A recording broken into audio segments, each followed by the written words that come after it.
बिस्मिल्लाहिर्रहमानिर्रहीम। अस्सलामु अलैकुम। क्यूस्ट न्यूज़ के साथ मैं हूं सना हुसैन। चलते हैं खबरों की जानिब। खैबर पख्तूनख्वा और पंजाब असम्बलियों में सेनेट इलेक्शन की पोलिंग जारी। पेशावर, पंजाब, खैबर पख्तूनख्वा और पंजाब असम्बलियों में सेनेट इंतखाबात के लिए पोलिंग का अमल जारी है।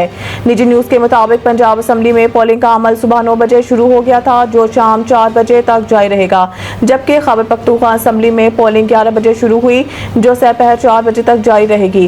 केपी के असम्बली में अरकान की आमद और पोलिंग के वक्त पुलिस की भारी नफरी तैनात की गई, जबकि मीडिया की कवरेज पर पाबंदी लगा दी गई है। पोलिंग से कबल अपोजिशन लीडर, वजीर आला, उम्मीदवार और दीगर अरकान असम्बली पहुंचे।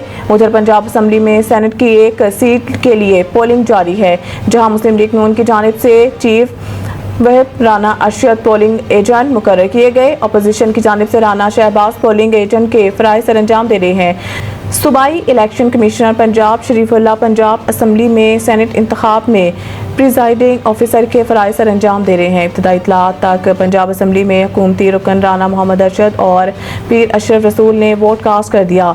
अपोजिशन रुकन आशफा रियाज फतियाना, अली इम्तियाज वराइज और राना शहबाज ने पंजाब असम्बली में वोट कास्ट कर दिया। पसंद की शादी पर जोड़े का असफा का नाकतल। Chief justice Balochistan high court ने वाक़े का नोटिस ले लिया। Chief justice Balochistan high court ने वही नागारत के नाम पर मियां और बीवी को फायरिंग करके कत्ल करने के वाक़े का नोटिस ले लिया। Chief justice Balochistan high court ने एडिशनल चीफ सेक्रेटरी दाखिला और IG पुलिस को 22 जुलाई को तलब कर लिया है। बलोचिस्तान में वही नागारत के नाम पर खातून और मर्द के बेमाना कत्ल के वाक़े का मुकदमा दर्ज कर लिया गया, जबकि पुलिस ने मरकजी मुलजिम समेत 20 अफराद को गिरफ्तार कर लिया। बलोचिस्तान में खातून और मर्द के बेमाना कत्ल के वीडियो सोशल मीडिया पर वायरल हुई थी। कोयटा पुलिस ने मुलजमान के खिलाफ इंसदाद दहशतगर्दी एक्ट ज़ेरे दफा 302 तेपे और दीगर दफात के तहत मुकदमा दर्ज कर लिया। मुद्दई मुकदमा ने कहा है कि वाक़े के दौरान वीडियो बनाई गई और सोशल मीडिया के जरिए अपलोड करके अवाम में खौफ व हरास फैलाया गया।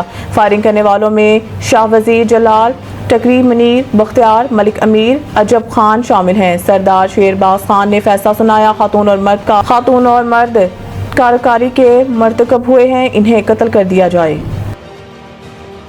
नायब वज़ीर आज़म इसहाक डार सलामती कौंसिल में इजलासों की सदारत के लिए न्यूयॉर्क पहुंच गए। नायब वज़ीर आज़म वज़ीर ख़ारजा सेनेटर इसहाक डार सलामती कौंसिल में अहम इजलासों की सदारत के लिए न्यूयॉर्क पहुंच गए।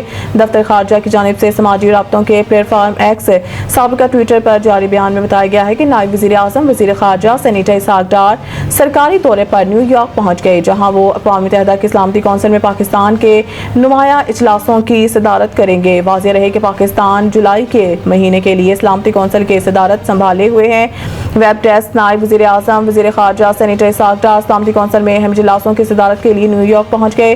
दफ्तर ख़ारजा की जानिब से समाजी राब्तों के प्लेटफार्म एक्स साबिक़ा ट्विटर पर जारी बयान में बताया गया है कि नायब वज़ीर आज़म वज़ीर ख़ारजा सेनेटर इसहाक डार सरकारी दौरे पर न्यूयॉर्क पहुंच गए, जहाँ वो अक़वाम मुत्तहिदा की सलामती कौंसिल में पाकिस्तान के नुमाया इजलासों की सदारत करेंगे। वाज़ेह रहे कि पाकिस्तान जुलाई के महीने के लिए सलामती कौंसिल की सदारत संभाले हुए हैं। महकमा मौसमियात की कराची में बारिश की पेशेंगोई। कराची। मुल्क भर में मानसून के चौथे स्पेल के दाखिल होने के बाद महकमा मौसमियात ने कराची में भी बारिश की पेशेंगोई कर दी। महकमा मौसमियात के मुताबिक शहर में आइंदा 24 घंटों के दौरान बारिश का इम्कान है।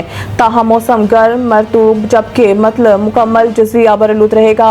आइंदा 24 घंटों के दौरान 10 से 40 किलोमीटर फी घंटा की रफ्तार से समुद्री हवाएं मुतवक्को हैं। ताहम हवा में नमी का तनासुब 50 से 80% रहने का इम्कान है। नमी का तनासुब जायद रहने से गर्मी की शिद्दत असर दर्जा हरारत से ज्यादा महसूस की जा रही है। कराची में आज ज्यादा से ज्यादा दर्जा हरारत 32 से 34 डिग्री सेंटीग्रेड रहने का इम्कान है, जबकि गुज़िश्ता रोज ज्यादा से ज्यादा दर्जा हरारत 34 डिग्री सेंटीग्रेड रिकॉर्ड हुआ था। आज कम से कम दर्जा हरारत 29 डिग्री सेंटीग्रेड रिकॉर्ड हुआ। मज़ीद न्यूज़ और अपडेट के लिए देखते रहें क्यूस्ट न्यूज़।